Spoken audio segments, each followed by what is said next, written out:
What? So, good evening, everyone.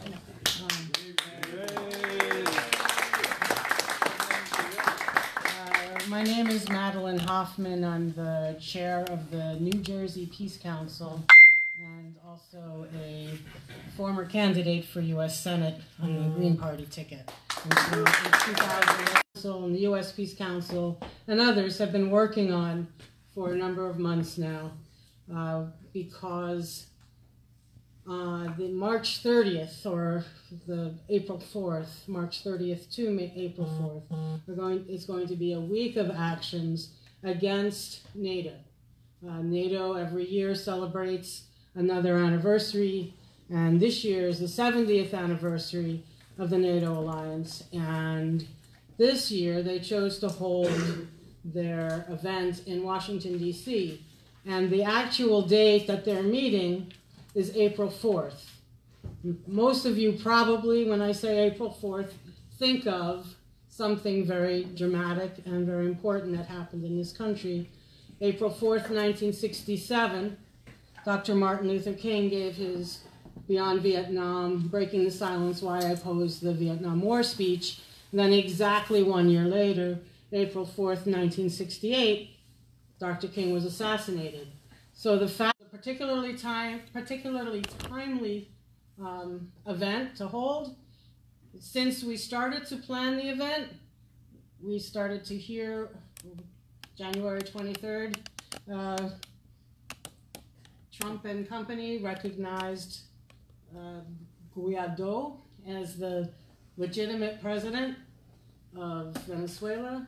Of course, not legitimate at all, but even that, even the events that are happening in Venezuela tie to NATO, because neighboring Colombia is a partner, global partner of NATO, and if anything is going to happen militarily in Venezuela, it's likely to begin in Colombia. And so we've added, we have to talk about Venezuela as well as all the 70 years of previous activities of this NATO alliance and call for its elimination and an end to NATO. So very honored, very pleased to have Ajamu Baraka here today, and also Bahman Azad. We're going to have, Ajamu is going to begin, Bahman is going to speak after. Ajamu is an executive committee member of the U.S. Peace Council, and he's also the national coordinator for the Black Alliance for Peace. And you all probably know him too, since there's a lot of Greens here in the audience, as a 2016 vice presidential candidate with Dr. Joe Stein. So we're very honored to have Ajamu Baraka address us on NATO, and well, actually the official title of his presentation is Confronting the Empire's War Agenda, the Struggle for Peace and Social Justice. Thank you.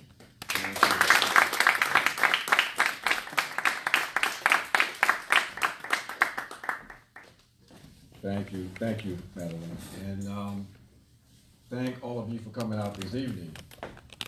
We hope to have a very important, very rich conversation.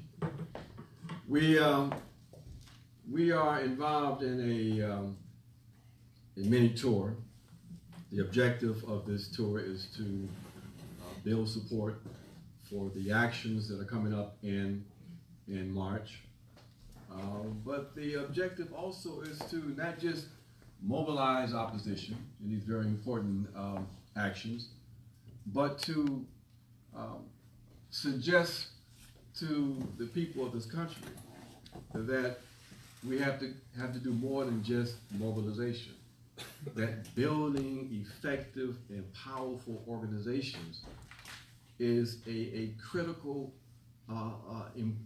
critical objective that we have to realize, because those of us who are here in the center of empire, we are the only force that can put a brake on the kind of madness that we've witnessed here in this country for the last couple of decades. So we start off with our call to the people. We say, All power to the people. Power to the people.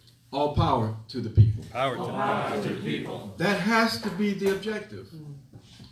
We say to our friends across the country that at this critical moment, we pose a serious question. As we see that the U.S. is involved in destabilization with the possibility of war in Venezuela, we see this coming on the heels of what has been a veritable rampage on the part of this state across the so-called Middle East, displacing millions of people. Over 1 million people who have now lost their lives. And so we say to the people of this country, how much war, how much more death and destruction will you endure before you break with the capitalist duopoly of your government and say, no more war, no more subversion, no more killings in my name by a state that by every definition has become a rogue state and a threat to global humanity. That's the task we have before us, my friends. The people of this country are decent people. They've just been manipulated down to their very bones. And in fact, it is that basic decency that's been weaponized by the state using this weapon of humanitarian intervention and the responsibility to protect. But underneath this concept is a very contradictory set of values. In this ideal that the U.S. has the right to go and save other peoples using any means necessary, we see that what we see is that this is a cover for the continuation of a historic project. The continued project of white supremacist domination. And the very fact that a argument can be made that the U.S. has a right and a responsibility to go into a sovereign nation unilaterally to determine the leadership of that state without significant opposition from the U.S. public, it really reflects the level of not only depravity, but also the extent in which these notions of the U.S. having that kind of right and responsibility has been inculcated in the culture and in the consciousness of people here in this country. The very fact that you have this kind of move, which is objectively a gangster move.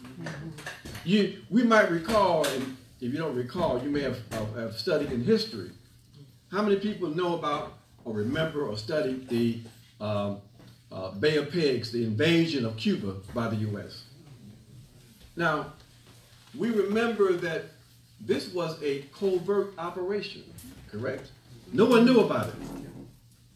They put together that force, they trained them, they placed them on the beach.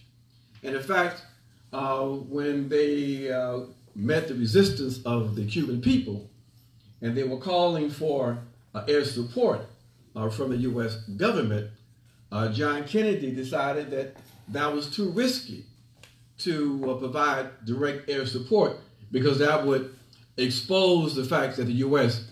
was the primary force that created that invasion and was supporting it. They wanted to perpetuate the fiction that this was some kind of independent action on the part of 1,500 Cubans. Fast forward to today. They don't have to operate in the shadows. They have announced, basically, without any legal justification, both in terms of international law and even U.S. constitutional law, they have said, basically, we have decided that the government of Venezuela is illegal, that they lack democracy, and therefore we're going to subvert the government, and if they don't allow this humanitarian aid to come in, we're going to basically push ourselves into this sovereign nation, using any means necessary to make and effect regime change. A straight up gangster move that's supported by apparently most of the people in this country. So it shows you how far we have come, if you will, or degenerated in terms of international and national morality. That basically now they can do whatever they want to do to advance their interests with the support of most of the people in this country. So what we see, my friends, is a behavior that is a behavior that is defined as a rogue state, rogue behavior, rogue statism, if you will. The definition of a rogue state: a nation or state regarded as breaking international law and posing a threat to the security of other nations. That's a rogue state. Now, I don't know about you, but to me, it seems like that is a classic definition of what we see unfolding here in this country with the U.S. state. So we say to progressives, we say to people of conscience, there is no objective right bestowed upon the United States of America by either God or a human that grants the U.S. the right and responsibility to intrude and to impose his will on other people.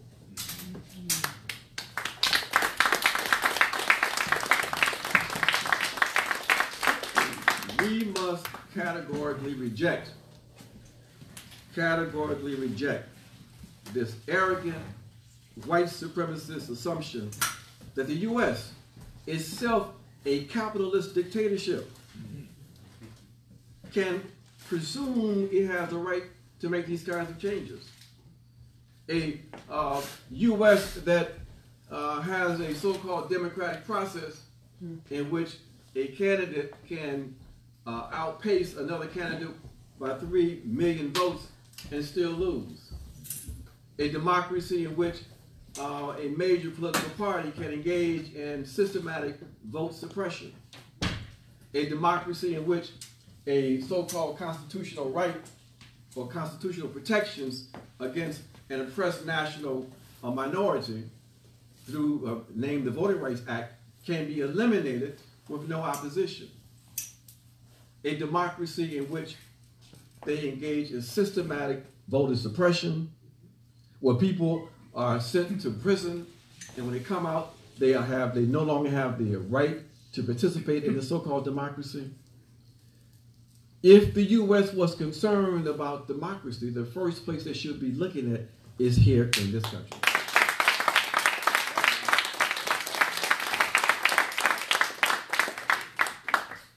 So, my friends, we have a responsibility.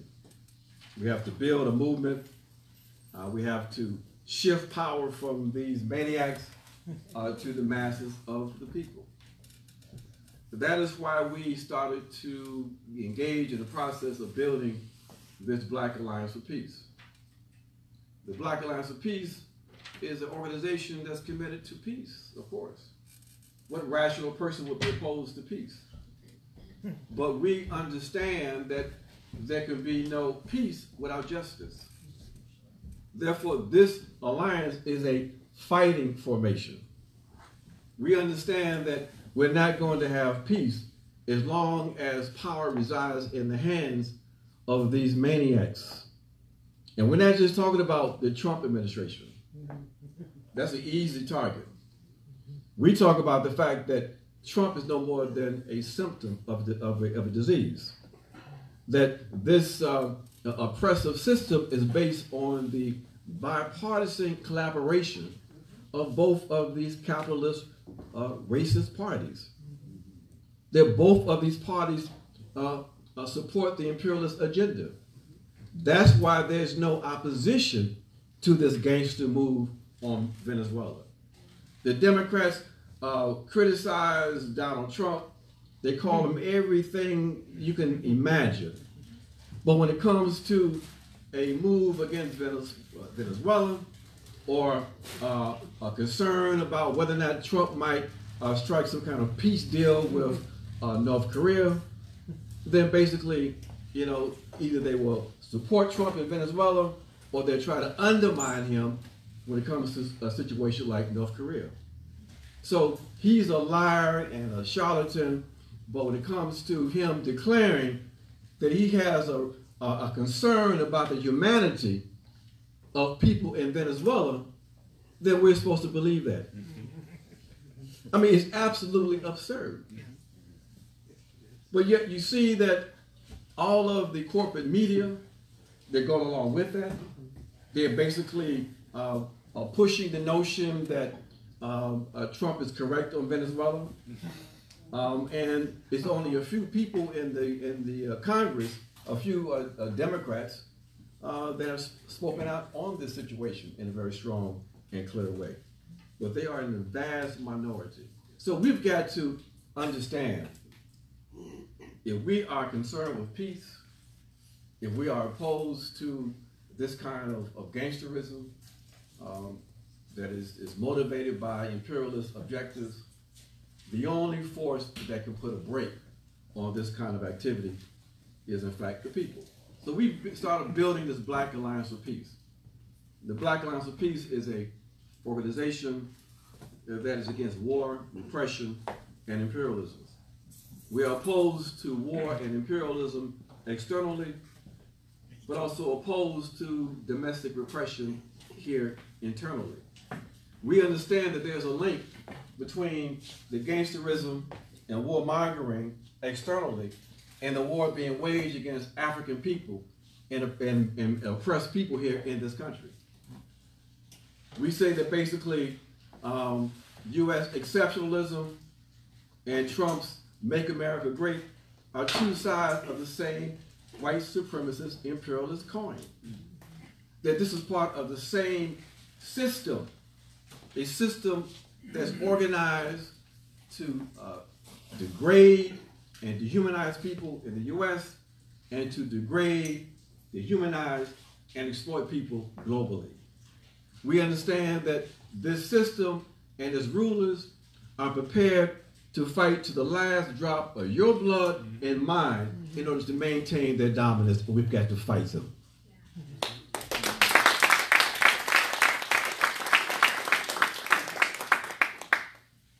So we're not just concerned with U.S. imperialism. We're concerned with the entire structure of dominance. We are opposed to the bipartisan pivot to Asia. We're concerned with and oppose the rotating of NATO troops on the borders of Russia. The destabilization and militarization of Africa under the U.S. Africa Command. We are opposed to the role of the Israeli state in providing training to police forces across this country. We are opposed to the Department of Defense's 1033 program. How many people know about that program? The program that is primarily responsible for militarizing police forces across this country. Right, no, I know. I didn't know the number. They have transferred something like $4.1 billion in terms of military equipment from the federal government to police forces across this country. Equipment that is then used in the war against black folks and the working class in general. Okay? So we are opposed to the 1033 program. So we make those connections, my friends. You make those links. We stand with the globalized, colonized people in the global south who are fighting for authentic decolonization and national self-determination. And in that stand, we have to identify who our friends and who our enemies are. We've got to be clear about that. We all have to be clear about that.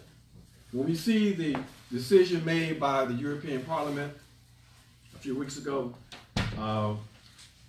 that declared that they were going to support Juan Guaido as the so-called legitimate president of Venezuela. That was not a surprise for us, because we had already recognized that basically there is a structural, ideological, philosophical, and emotional and psychological connection between the U.S. settler state and the European Union. So we say basically that we are opposed to what we call the U.S., EU, NATO axis of domination.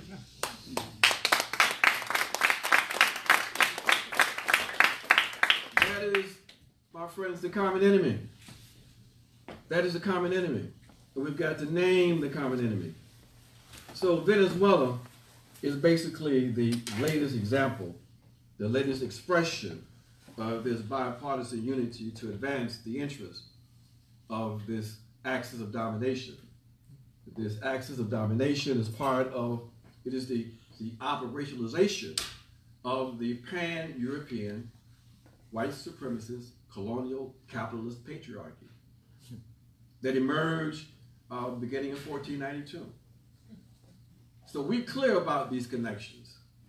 And we understand that we can't have an effective anti-imperialist movement, an anti-imperialist fight.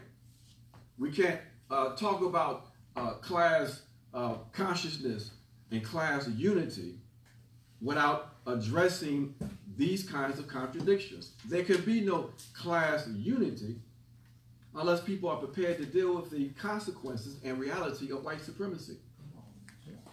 If we don't deal with that effectively, then of course the enemy will deal with that. And we see the results of that across Europe and in this country. That's the basis of the neo-fascist movement that's developing. And if you don't address that, then basically you are in essence feeding into it. So Venezuela is the latest expression of this madness.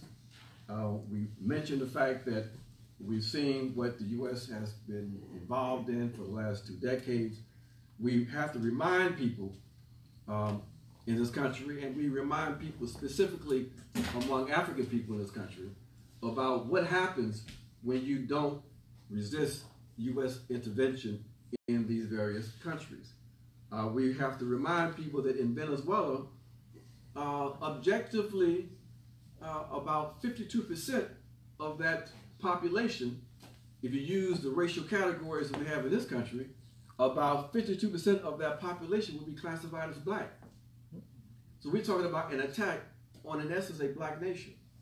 So we remind people of what happened the last time the U.S. intervened militarily in a largely people of color nation in Latin America.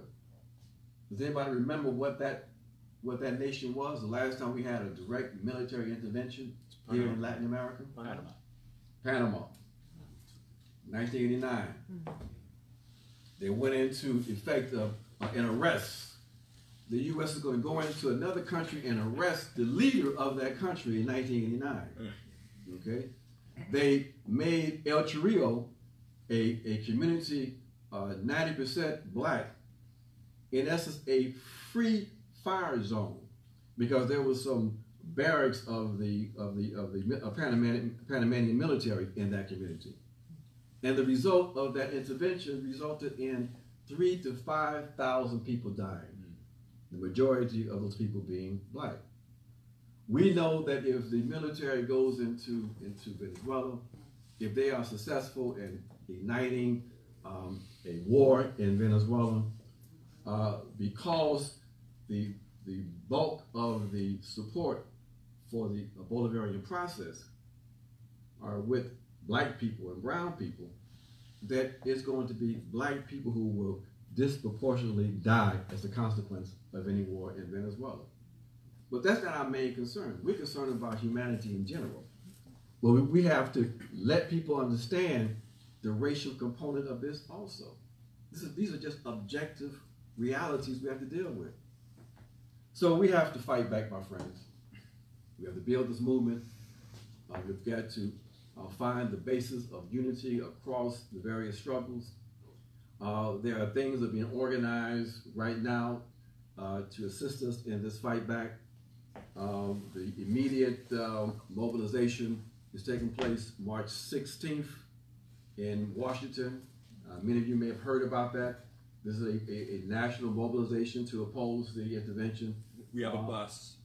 And there's a bus being organized here in this city, and that's fantastic. 2 weeks after that mobilization, we are organizing an event in Washington again on March 30th. And we'll have a bus for that, at least one. There you go. That's basically what we have to do. We are targeting NATO. You know, we said NATO's part of this axis of domination, okay? So March 30th, we're going back to DC as part of our opposition to NATO, okay? This work that we're doing on NATO to oppose NATO as a white supremacist structure, again, is part of that axis of domination. It is part of an effort that we have organized with other groups here in this country to create a coalition that is targeting NATO, an international campaign to oppose NATO and all of NATO's bases. That campaign emerged out of a coalition that was built here in this country, and Bound's going to talk about that some more. A conference we had last January in which we came out of that conference with a new coalition, the coalition to close all U.S. foreign bases. NATO and US. And then the international campaign was organized in November of last year, and out of that conference, we came out with the international campaign to close all U.S. Foreign bases and NATO bases. So these are the efforts we have to engage in, and the activities between March 30th and April 4th are activities to help to educate people in this country on the role of NATO and to oppose NATO and to build support for all of our work around closing NATO, shutting down the AFRICOM or the U.S. Africa Command, making the link between imperialism and domestic repression. These are the kinds of things we have to do in order to build an effective fight back to oppose this madness. The last thing, and I'm going to sit down after this.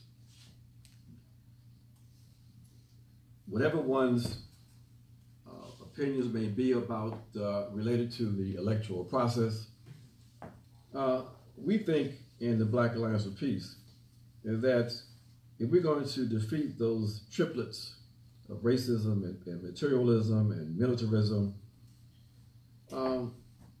we've got to make this issue of war and militarism an issue in the national discourse around the electoral process in 2020.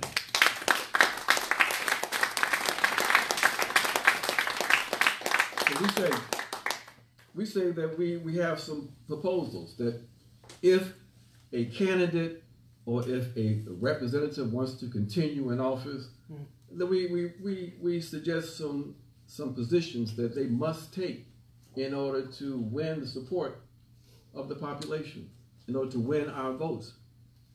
We say that all candidates must support efforts to cut the military budget by 50% as a start.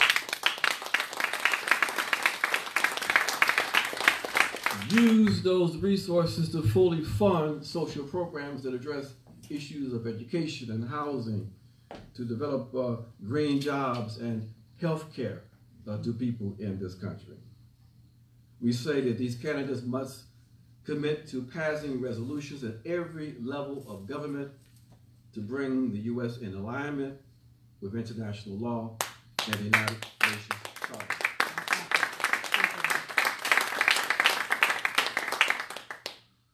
We say they must promote the closing of the over 800 to 1,000 bases, U.S. bases.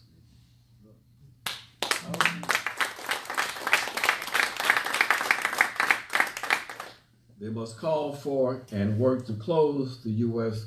Africa Command, AFRICOM, and withdraw all U.S. military personnel from Africa.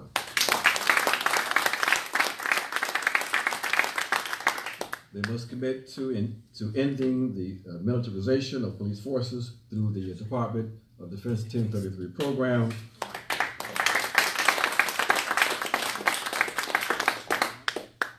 And demand that the Department of Justice document and investigate all instances of use of lethal force against non-white populations as demanded by various human rights treaty monitoring bodies. And they must advocate that the U.S. adhere to the United Nations resolution of July 2017 to eliminate all nuclear weapons globally.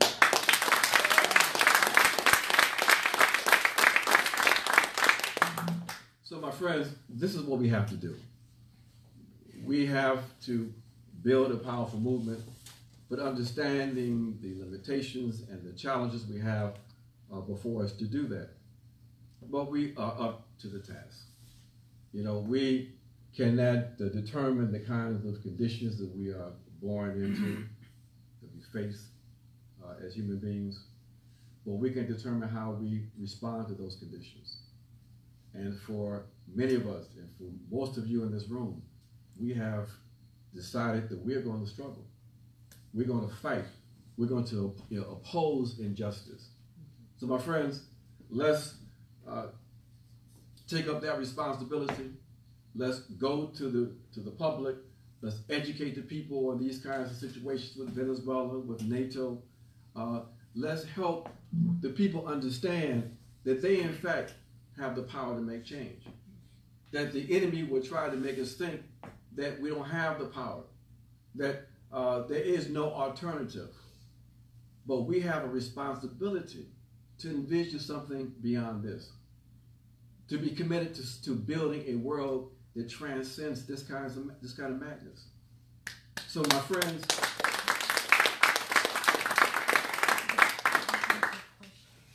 we are clear about what we have to do. Let's go out, let's do it, let's build this movement, and let's win back this world for ourselves. Right.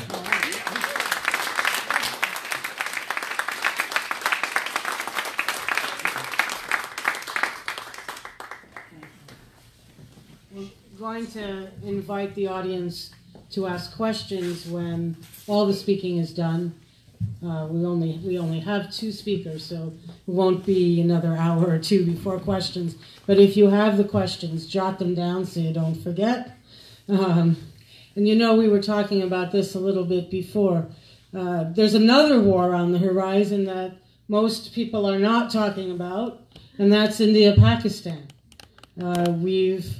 Just the other day, I read about the plane from India going into Pakistan, and then Pakistan shooting down airlines from India, and then I'm not sure where it's gone from there.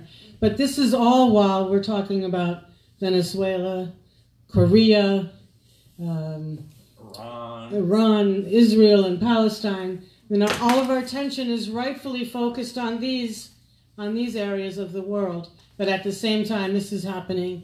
There's another area that we need to keep an eye out on, particularly since both India and Pakistan have nuclear weapons. And so if there's the wrong move or the wrong word or the wrong glance made, this could be very deadly for everyone. So it's in this context, we are the madness, the rogue state. Not quite sure what the role of the United States is and all that yet, but it doesn't matter. I mean, wherever there's war and wherever there's this kind of possibility, we have to pay attention. I just also wanted to say I was at, and Diane Moxley also, we were at the conference in Baltimore that Ajamu mentioned, and one thing out of that is after the conference to build this campaign, national campaign, to close foreign U.S. military bases, we saw a newspaper. I think it was in the middle of January. It was bitter cold, and the front page of the newspaper had the school children of Baltimore sitting in the school. Tom was there also, Tom Violet. The school children were sitting in the classroom in Baltimore with jackets, hats, and scarves on because there wasn't enough money in the school system to pay for the heat in bitter cold in Baltimore. So what Ajamu said with the list of demands and the 50% cut and moving all that money into social programs, social needs is extremely important. Okay, so our next speaker is Baman Azad. He's the organizational secretary of the U.S. Peace Council, one of the group that has hosted Ajamu for the last couple of days and into tomorrow. 3-state tour, Connecticut, New York, and New Jersey. And Baman is also the coordinator of the global campaign to close U.S. and NATO military bases. And it's an easy name, not an easy name, but it's a straightforward name to say, but it's not as easy as it sounds to bring people together from all over the world with all kinds of points of view about how to address these problems and get them all to pull in the same direction. Very, very difficult and very challenging, but it was done. And so we're now in that position to move forward, and I introduce to you Baman Azad. After Baman, I'll come back for questions.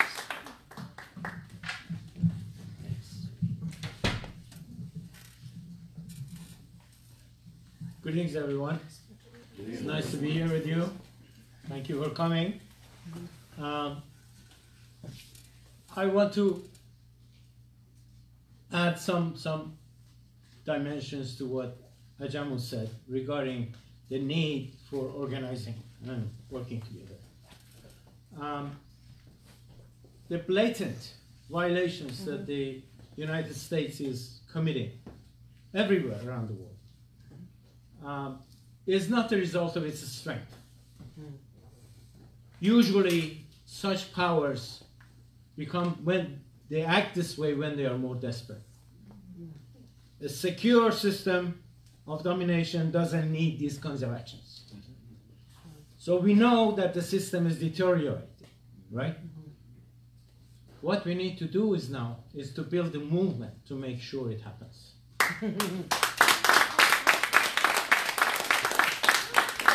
And this is what we have been doing, especially the U.S. Peace Council. And I want to bring that to you, the background of how we managed, because it was a difficult task, as Madeleine mentioned.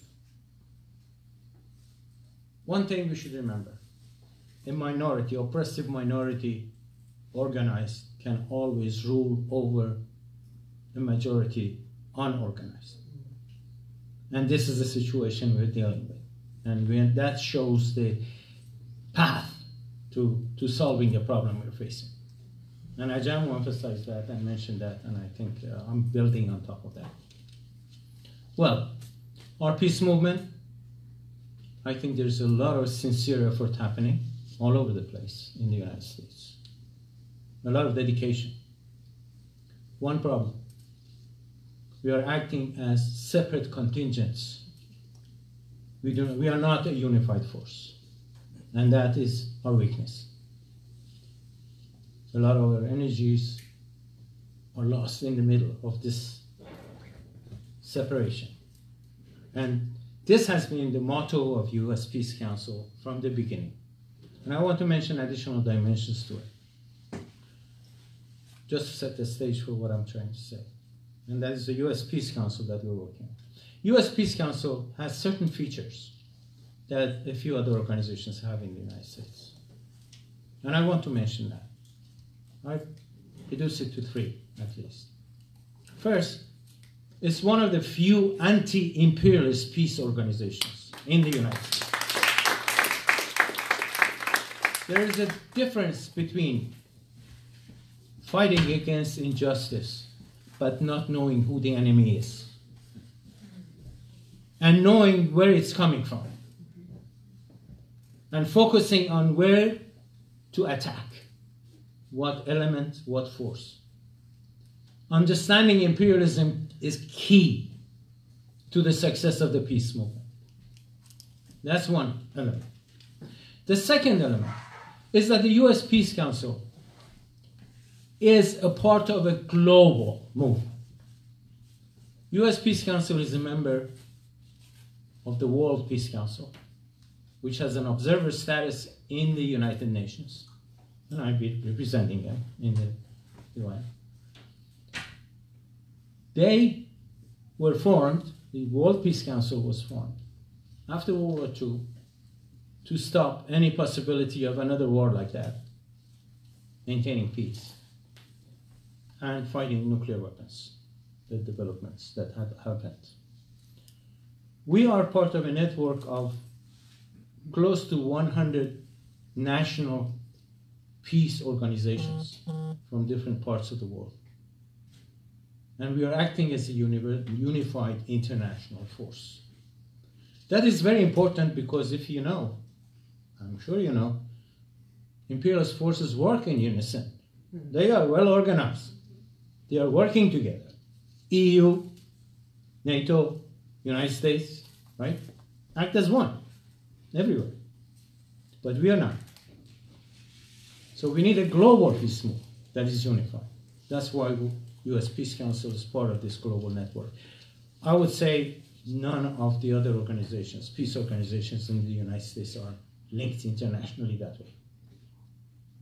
Finally, understanding the centrality of the concept of imperialism, which for us is a system. It's not this leader or that leader or this party or that party, because for the past decades, whoever has been in office or in control has followed the same imperialist foreign policy all over, right? So it's not based on that. It's the system that makes that kind of requirement that the leaders have to respond to. Look at how the system responded when Trump said, I want to pull out the US troops out of Syria. It is the system that's resisting it, right?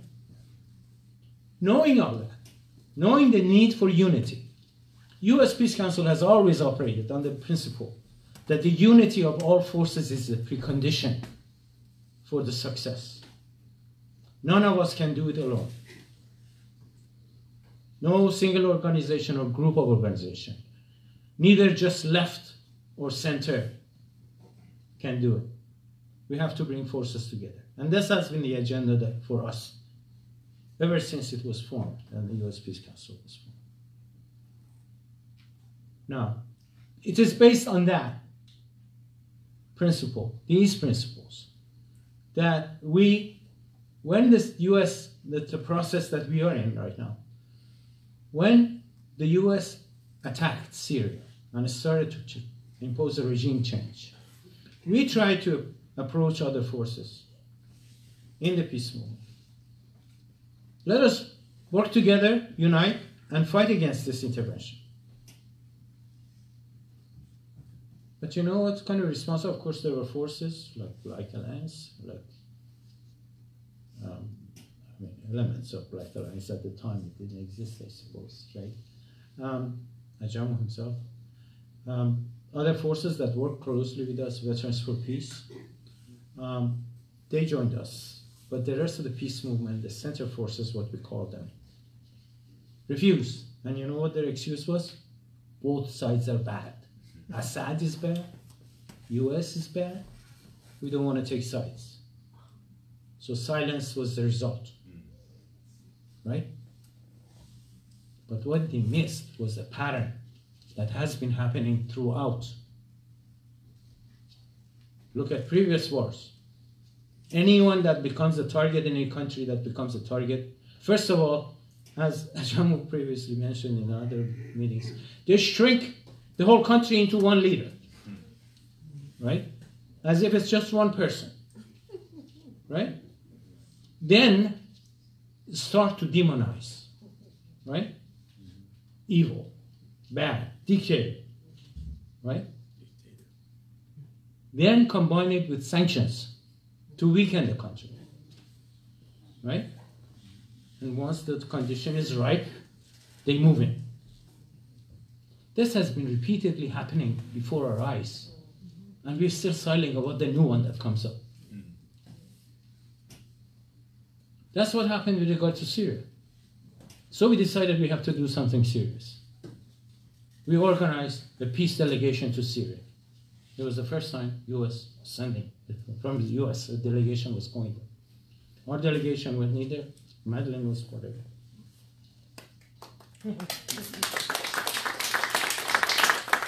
She paid the price for it, of course. They met with everybody, all parts of society, all segments, all groups, parliamentarians, government organizational people, ministers, women's attorneys, everywhere, even faculty members and students, women's organizations, and everything. And even at the end, they met with President Assad for 2 hours. And they came back, and we had a press conference at the United Nations. Blew up the whole idea of dictatorship, criminal Assad, and all these things. And we were attacked. Seriously, very nasty way. Let me tell you some of the terms they used against us. They drank Assad's Kool-Aid. They are a front for Communist Party. They are Putinized. Okay. So they attacked us. So we decided that we cannot fight back alone if the whole gang is doing it. So we tried to bring our forces together. Okay, that was the first time that we brought a few of these organizations together, including Veterans for Peace, UNAC, and a few others, and created what is known as Hands of Syria Coalition. And it was very successful in pushing back and changing the whole environment about Syria. But the success of that project led us to something else. Well, if this can be done on such a narrow and controversial issue in Syria, why not broaden it? Right? What topic can we find that has the support of the majority of people? What subject in peace? Issues. And we decided that regardless of where peace movement stands and what reasons, whether they agree on the concept of imperialism or not, we think that uniting people against foreign military bases of the United States would be the best way to go to bring the forces together, because 95% of forces agree on it for various reasons. Some of them are because they're against imperialism. Some of them, they're talking about waste of resources that could be used for public support. Some people fought against it or were opposed to it because of the destruction. They were advanced guards of the wars that they get into every once in a while. They use all those bases. And people don't pay much attention. But the destruction of environment. Foreign bases are one of the main reasons. Pentagon is the main primary consumer of fossil fuel. Pentagon is the main polluter of the environment in the world. We have to understand that. And that brings all the forces together.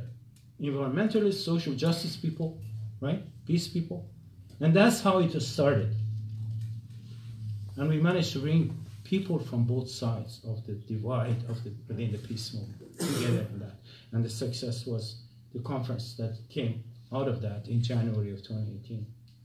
Right? And I'm happy to see some people like Diane and Madeline and others who were there. And again, it was a resolution passing that meeting, in that conference, that called for globalization of that campaign. So we came up with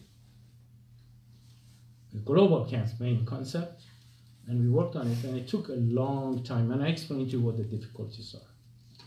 Madeline mentioned something in passing. You know, bringing forces together in the United States is already very difficult, right? Just imagine the international level, which is actually suffering from the remnants of the Cold War still, right? Anti-imperialist forces on one side, And the European Social Democrats on the other side, who were opposed to the socialist camp, right?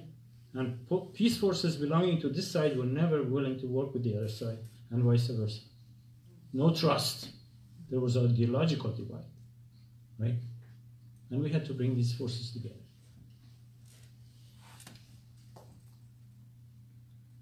We fought, we argued, we insisted that those forces that are on the social democratic side to join this global campaign. And their condition for joining was, if you add the threat of Russian bases and Chinese bases, we will join. Okay, and we refused. We refused. Not because we are not opposed to all bases, and we have said it in our unity statement, but because we consider NATO and US as the main threat, the most urgent thing that we have to respond to. It's not Russia waging wars across the globe. It's not China. It's the United States and NATO. Right. 95% of all bases around the world belong to US and NATO. Okay, as I think some of the speakers or you mentioned, NATO and US have 20 times more bases than the rest of the countries combined in the world. So that's the main threat. But the negotiations went on and on and on for 6-7 months. And finally, after a lot of sub-organizations of their network joined us, they realized they left alone. So they finally signed on and came to our Dublin conference. That was the most important, significant victory toward the unity of the peace movement. And we are trying to build on it. Okay. Of course, we have been a bit delayed because of all these urgent emergency things that come up, right? Our work toward making this March 30th has been the focus on NATO, right? But suddenly, Venezuela issue erupts, right? And it's in a sense overshadowing because it's the most very urgent issue. We have no complaint. So we have to combine our efforts. Because it's also NATO, don't forget, Colombia has become a global partner of NATO. It is Colombia that is being used as a venue to overthrow the Venezuelan government. So it's in fact, Colombia is acting on behalf of NATO. And this is important, please pay attention. Since the collapse of the Soviet Union, NATO has been expanding eastward. This is the first time they're moving westward into Latin America. This is the threat in our backyard, right? In our hemisphere. This is the first time, and they're studying it with the war on Venezuela. So, in many ways, Venezuelan issue is directly linked to NATO and EU and axis of domination as well. Absolutely. So, we have to deal with it together, and that's what we're trying to do. I want to mention a couple of events and close, and then let you back.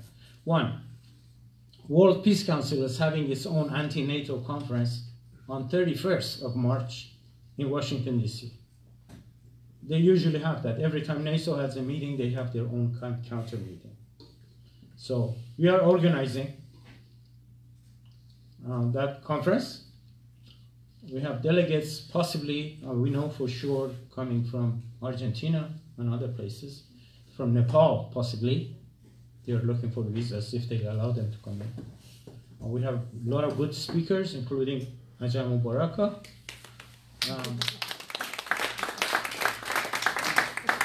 Jerry Condon, President of Veterans for Peace. Kevin Zeese, Margaret Flowers, Margaret Kimberly, hopefully, if her work allows, and a few others. So it's going to be a high-powered anti-NATO conference from 3 to 7 p.m. on Sunday of that weekend. The second most, not the second in terms of importance, thing I want to announce is that the U.S. Peace Council Based on that whole concept of unity, we have put together a second delegation, peace delegation, to Venezuela. They are going to Caracas from March 10th to 15th. Again, Ajamu is going to be leading that delegation for us. Kevin and Margaret are going to be on it. Joe Lombardo, Sarah Flounders, Jerry Condon. We have labor leaders going. The president of Women's International League for Peace and Freedom, U.S. section, is going to be on it, and a few others. 15-member delegation is going to Venezuela. Okay. And we had a press conference yesterday, right, at the United Nations. You can find it on UN Web TV, and it's on U.S. Peace Council website and our Facebook page. You can see that and watch it. I'll give you a few email addresses, web addresses for this. Our website is uspeacecouncil.org. Our Facebook is facebook.com/US Peace Council. Our anti-NATO campaign is no2NATO2019.org. We keep updating these information areas, and please, if you want to follow. And lastly, I want to invite all of you to join the U.S. Peace Council. Madeline is trying to build up our forces in New Jersey, and I'm sure she will be happy if you all join. Thank you very much.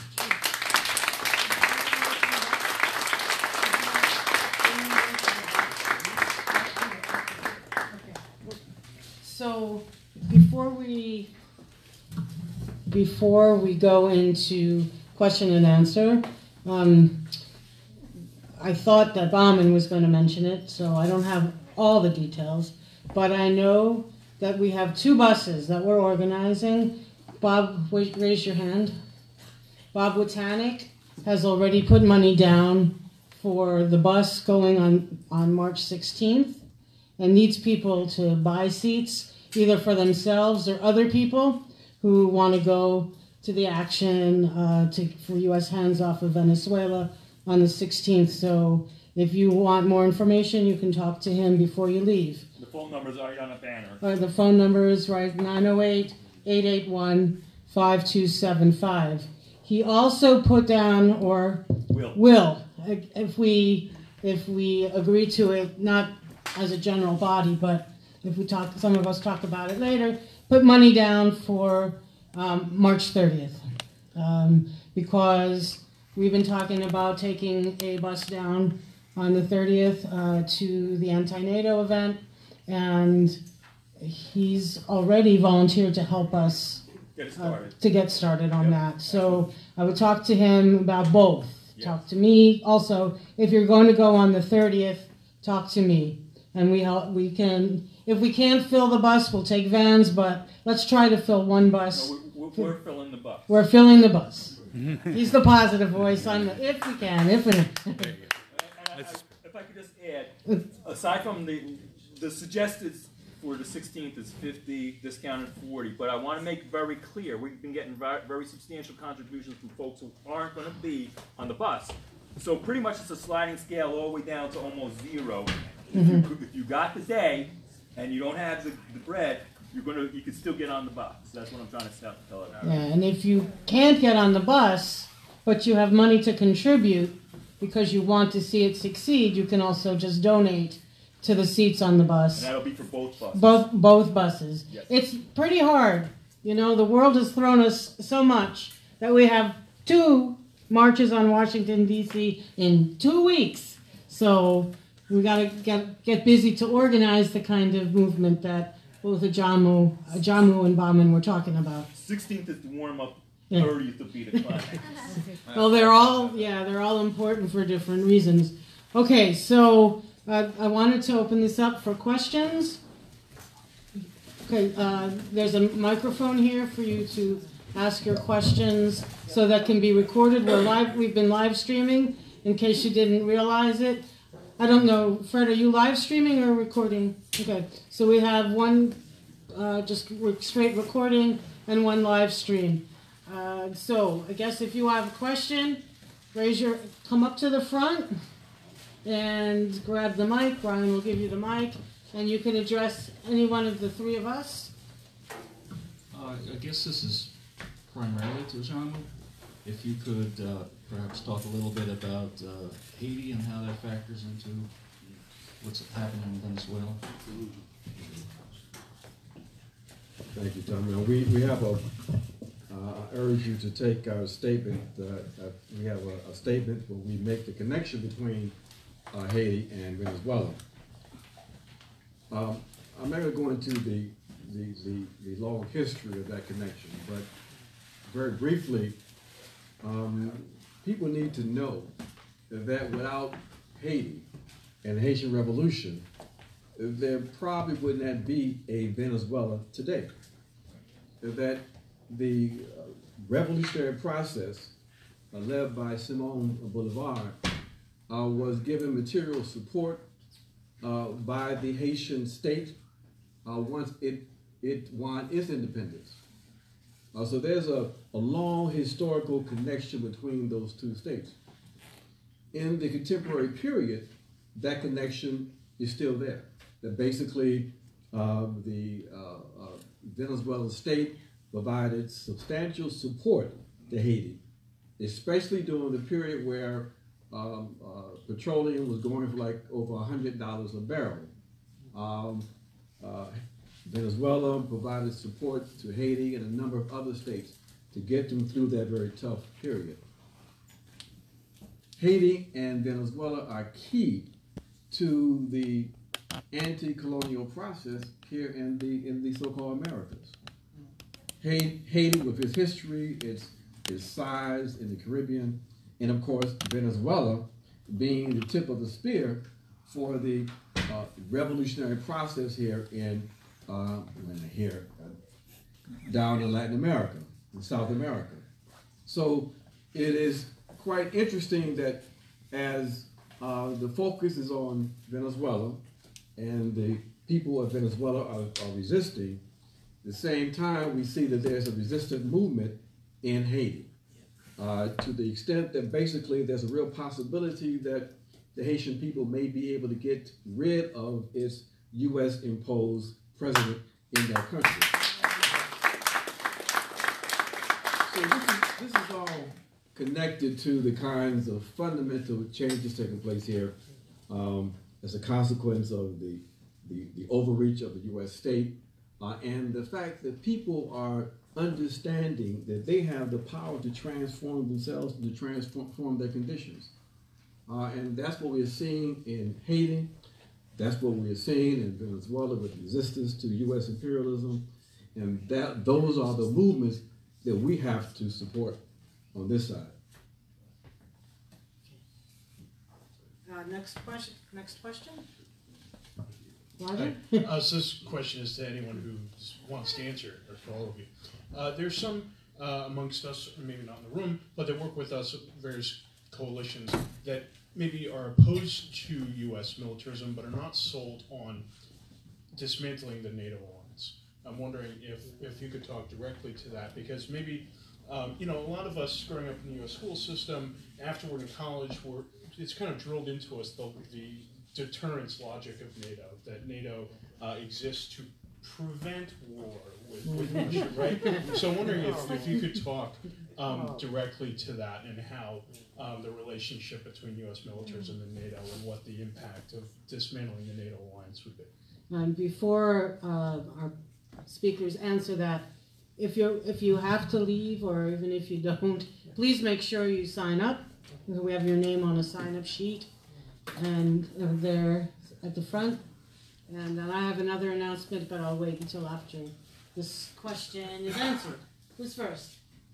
I said a minute, a little bit. You're gonna say the same thing. Okay. Well, look, it's. I think that was a very important question.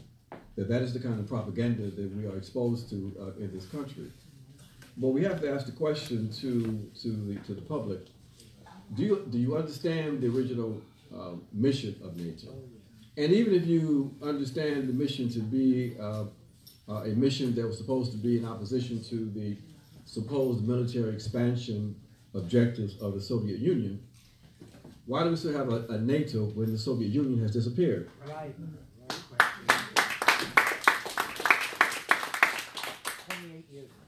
We see that basically the elimination of or the disappearance of the Soviet Union and the continuation of NATO really exposes the real nature of NATO.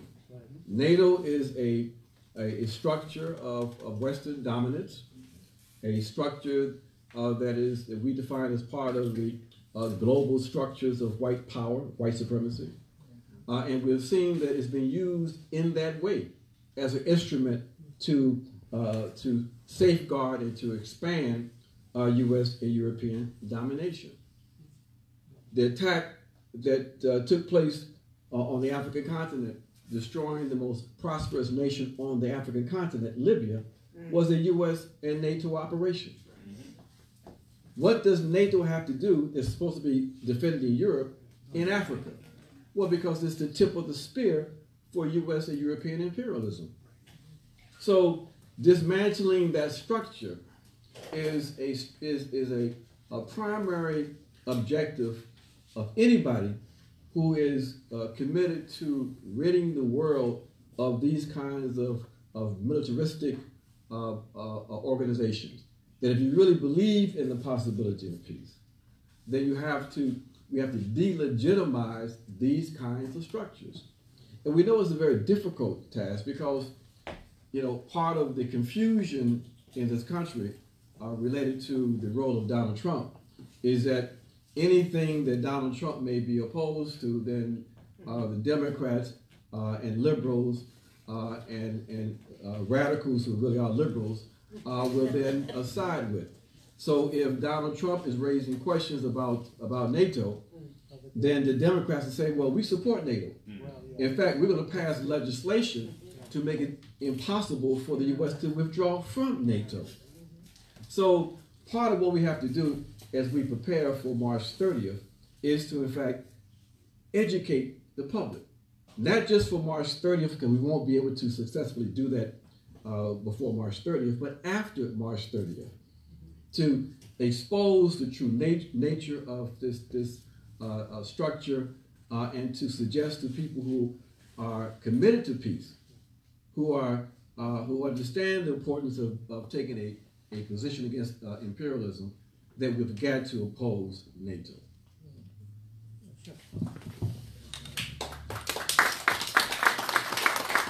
I would like to add another dimension to this. NATO was created so-called to defend Europe against possible Soviet invasion.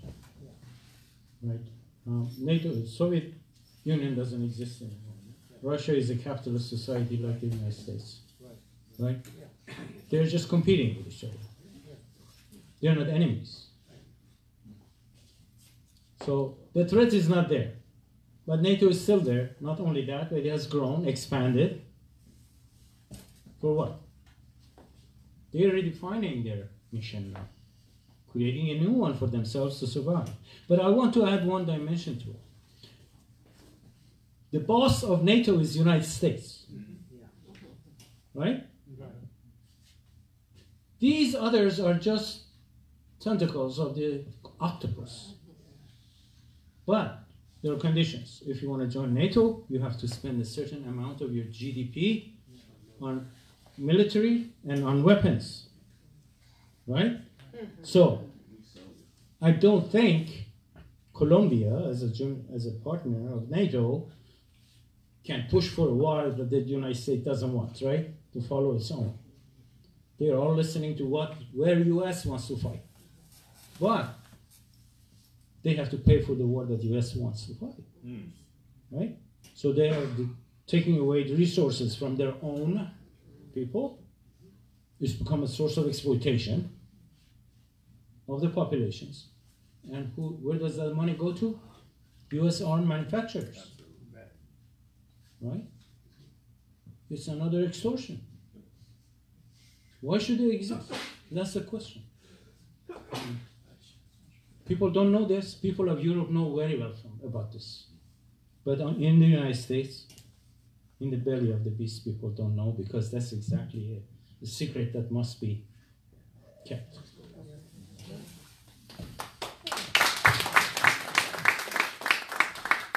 I'm going to add here Yemen and the whole debate and discussion about whether the United States should continue to provide weapons to Saudi Arabia for the devastation that's going on by Saudi Arabia with U.S. backing in Yemen. And I just read how the legislators were playing games with that. It passed the House, the resolution did, but there was added to it a resolution against anti-Semitism. Now, anti-Semitism, we have to be aware of it and fight against it. But then when the bill went from the House to the Senate parliamentarian said, well, no, this no longer has the privileged status it had before, so we don't have to vote on it because it has this added piece about anti-Semitism. So if it's going to move forward, it's going to have to start again, this time in the Senate, and go to the House, and it bounces back and forth. When people are dying every day, when children are dying every day, in Yemen, our legislators are playing games with something that would stop and prevent the arms sales to Yemen. That's one. Second, when talking about military bases as an act of aggression, Okinawa, the U.S. Peace Council and others support the people of Okinawa in keeping the military base out.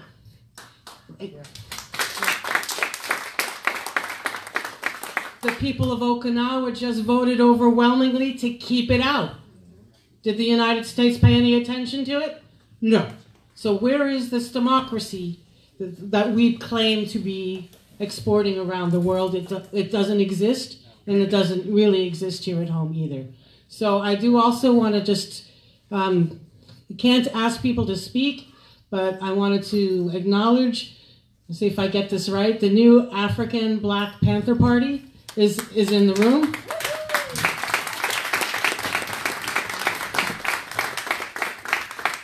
And also some from Newark, Tyrone Gatson, who was involved in getting our state legislature to pass a law that allowed all prisoners to vote. Okay. Yeah. Bipartisan support. You don't get that very much anywhere. And then, of course, there are Greens and other people here. Communist Party, okay. And, Communist and Greens, and I don't know who all else is here. But we thank everybody for coming out. And turning to Matthew, correct? Yes. To ask another question. And we have this room till 9, right? We have until the sun comes up. Until the sun comes up. Don't tell us that. Oh, and also I need to put in a plug for New Jersey Revolution Radio, who's live streaming this, and who's live streamed so many events that mainstream media will not cover at all. And they're hurting for money too, just like all of us are hurting for money. So if you have any extra you can spare, I know they'll appreciate New Jersey Revolution Radio. Where would they find that on? www.njrevolutionradio.com, right on the banner over there. Right on the banner. So those of you watching the live stream can also contribute. Those of you here can contribute. A lot of worthy causes here tonight. All right, now Matthew, sorry. I could speak? Yes. You could hear? Okay. Sorry. So, of course, the United States, for many years, has been starting its own fires around the world, especially in the Middle East. I had a question. How do we, so once these fires are started, now how do we put them out? Especially in something like Syria, so somewhere like that, and that's for either whoever wants to take that question. Because obviously we want to prevent these fires from being started in the first place, but sometimes that's out of our power because we're only so many of us in this room. So how do they get put out? That's a very important question. It really reflects the kind of challenge that we have. We have to build movement. We have to be able to make sure that these wars that the U.S. is involved in, that seem so far away, so disconnected to everyday life here in this country, we've got to make those realities their reality here. In other words, we can't allow for things to just go along in this normal course of events. That if you have an effective anti-war movement, then we go to the streets where we have these kinds of acts of aggression. Part of the issue we have in this country is that because these wars are being, they usually are air wars, or if there is the introduction of troops, the people who are fighting these wars are from the working class, black and brown working class people, poor people. So the vast majority of the people in this country aren't touched by this. Okay, so we say our responsibility, being in the belly of the beast, is to make the rulers uncomfortable with these kinds of decisions. We want to prevent these wars, but when they start, we can't just say, well, it started, so we can't do anything about it, and that's it. No, we've got to struggle. We've got to intensify the resistance. We've got to remind people of their moral responsibility to oppose criminality that's being done in their name. So again, it all goes back to the absolute necessity for building powerful, progressive, radical structures here in this country.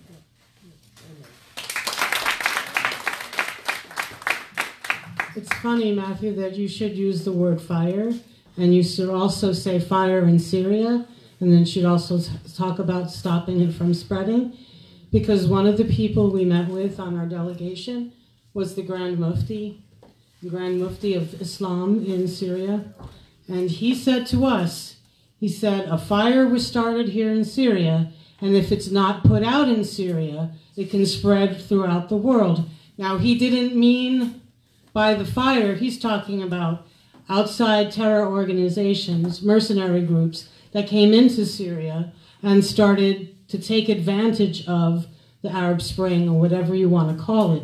And so that was fueling, I got into a lot of trouble for this, as Bauman said earlier, not a civil war, but a war between outside forces and the people of Syria trying to defend their own sovereignty. And so after that visit, when it wasn't very long after that, there were attacks in France and England, people who were pushing the outside mercenaries or supporting the agenda of the U.S. and the outside mercenaries in Syria. So, in order to combat it, we have to recognize it. We have to recognize where it's coming from and what it is, and make connections. So it's not just Syria, but it's the same language used to demonize its leader, Assad. It's the same language that's been used to demonize Maduro. I'm not saying that these are not. I'm not putting any judgment on who they are and what they are. All I'm saying is the United States has no business in either place intervening to change the regime. And that's what we have to know. We have to put, and Bauman has said this to me many times, we put one and one and one and one and one together and make five. Not one over here, one over there, and one over there. It's all connected, and the more we see the connections, the better equipped we are to fight back together, because we understand what it is. It's not one place separated from another. So, also I want to say, Bauman, did you want to answer the question too? We also would like to raise some money for the facility here. We didn't charge any admission because the Emmanuel Lutheran Church was very nice, always is, in donating the space. Diane's got a basket there. If you want to throw something into the basket so we can give the church something, that would be great. Is there another question? Please.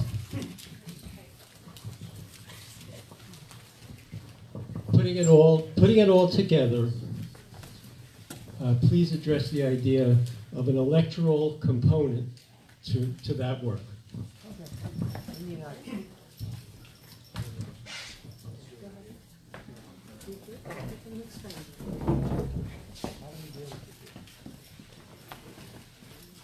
I shared some components that I thought could be important in bringing attention to the issues of militarism and war for the 2020 election. Now, those efforts are mainly in the field of a very important part of our struggle, which is the ideological struggle. But this engagement with the public on this issue has to take place now. We have to try to make it an issue in 2020, and we have to continue to make it an issue. Now, if we see that the best route to do that is to engage the electoral process, then that's something we would need to consider and develop the kind of strategies we need to develop in order to do that. I believe, as an individual, that is absolutely necessary. That we cannot allow these representatives, especially the ones who define themselves as progressive, to be able to not take definitive stance on where they are with the issue of war and militarism. Right now, you could be a progressive, even a radical, and can be silent on the issue of Venezuela. That's absurd. So we have a responsibility to make this an issue in the electoral process as we build our dual and contending power. We have to enter into the electoral process and force these politicians to take stances on these positions. We've got to use the electoral process as an educational tool to educate the people on these issues and to persuade them that it's in their interest to be opposed to these military imperialist adventures.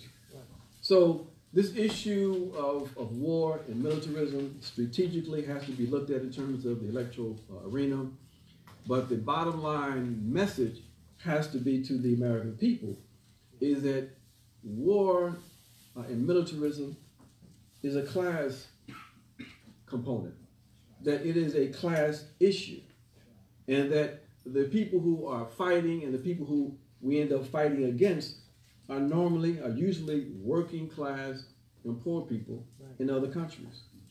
So we've got to raise these kind of issues in that way in every arena possible, in the churches, in the electoral arena, in the schools.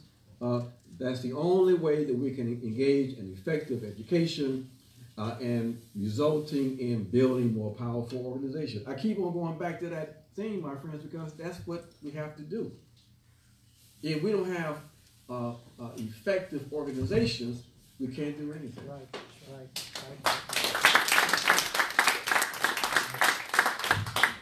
I'm going to speak from my recent experience for just a little bit, because I was demonized for running as a Green Party in this last U.S. Senate race, because I had the gall to bring up the issues of war and peace.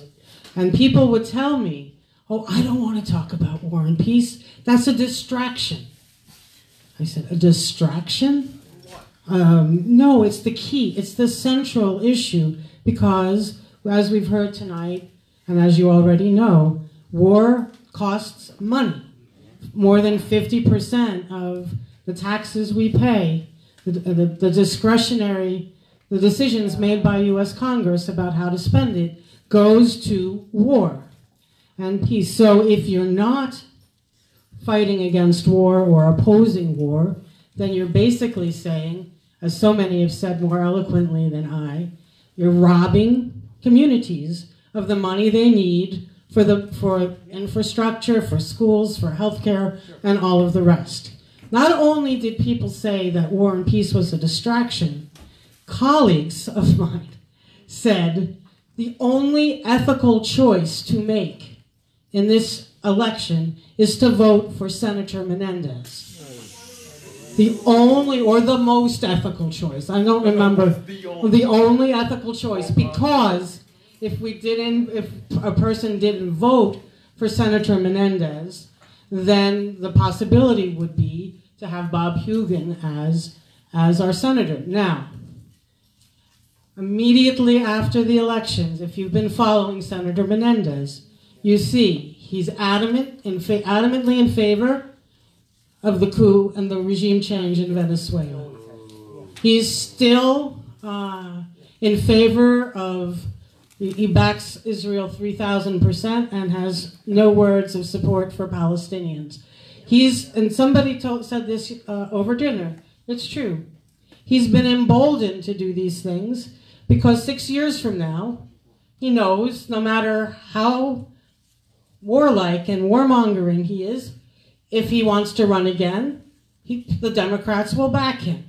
So, this is from my own personal experience. I'm not saying all Democrats, but I'm saying, and this is how I view it, because the majority of Democrats and Republicans all support war, the issue of war is not supposed to be an electoral issue, because it's not one that divides them, it's one that unites them. There are other issues that clearly divide Democrats and Republicans, but war does not. And so I underline what Ajamu said over and over and over again. We have to make it the issue. We connect it to all the issues in our communities. It's not just about war. It's big time about war and destruction and death of people all over the world.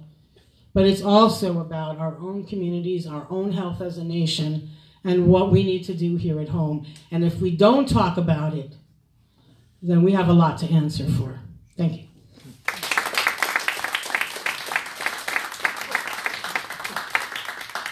Great, question. Sure, I was hoping Ajamu can share to the audience a little bit of the shift in the agenda in South America with the Lima Group in Brazil recently, for people that might not be totally aware, because it's tough for us to get good information about this up here.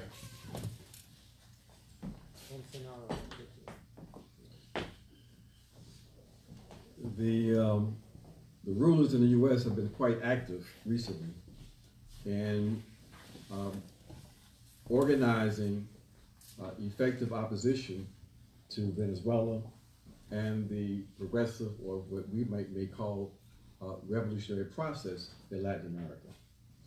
They went back to the playbook that they developed in Africa when they split forces on the African continent back in the 1960s, when they created the Moravian group to oppose the Casablanca group that was the progressives. And so they dusted off that playbook, and what they have done is to organize this so-called Lima group of reactionary states to oppose Venezuela and the progressive motion in Latin America.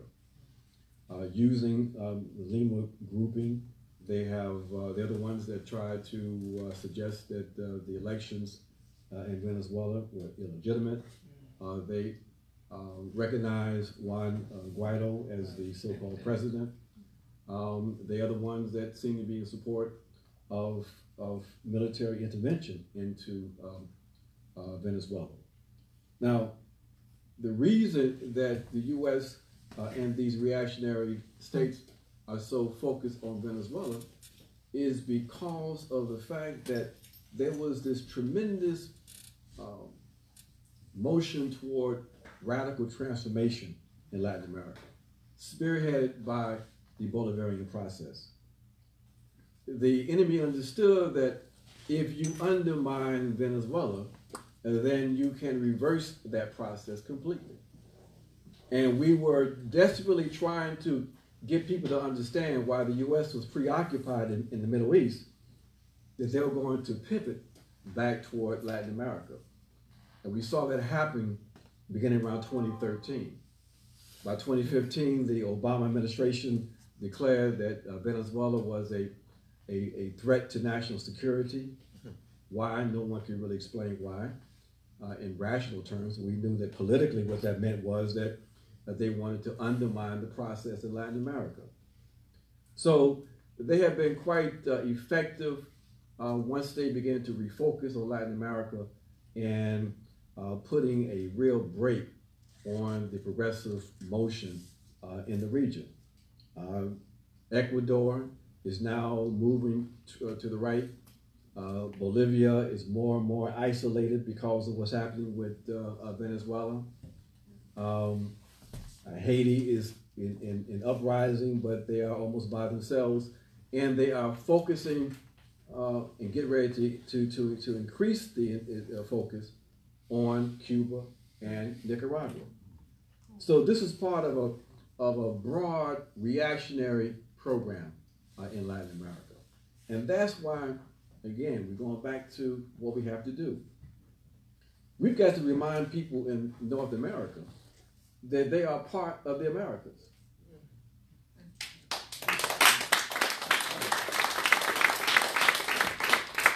Which means we have to build an American-wide consciousness that our movements here, our progressive movements, need to be linked in with the progressive movements throughout the entire hemisphere. Okay? That's the direction that we have to go. We've got to identify with the struggling people of the Americas who are in revolt and resistance to their local oligarchies. We here in North America are in the belly of the beast of the greatest oligarchy on the planet. So our interests, our common interests, we have to surface those common interests, build more effective structures with the people of Latin America, and live up to our responsibility to put it all on the line when this criminal state engages in the kinds of actions against humanity that we see has been involved in for the last, well, we say last few decades because it's more egregious, but really from the very inception of this nation.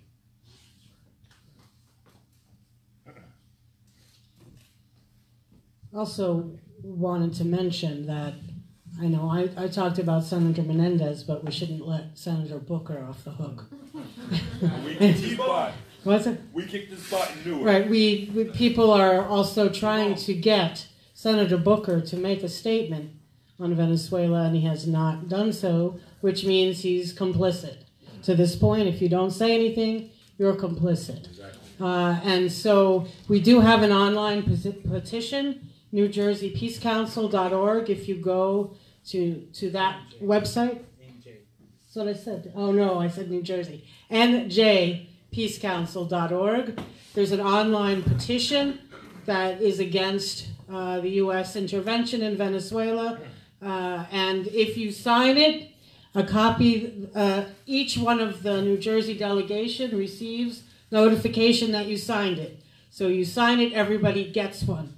Well, you know, both of our senators and all of our congressional delegations. So if you haven't signed it yet, go online now or tomorrow or later when you get home and sign it. We ought to flood these people, these elected officials, excuse me, with our points of view.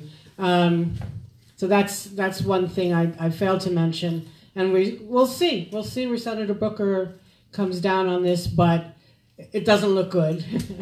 And even the people in Congress who said something about Venezuela, pretty milquetoast. They're not going into whether or not Guaido. Well, somebody said Guaido. It doesn't. You know who I mean, and I'm following what somebody told me. Anyway, they're not looking at that essential fact, which the United States had no right to recognize him in the first place. Illegal. You know, so it's illegal. It has to be undone, and nobody in the Congress is addressing that. We are, and we must continue to do so. All right, are there any other questions? Questions? So one more round of applause for Batman, the gentleman, and all of us who are here.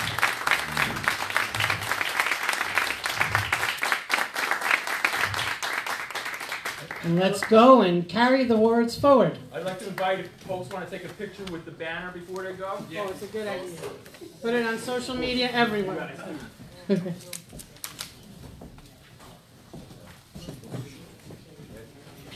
Take group pictures, doesn't have to be solo. This are okay, peace signs, flowers.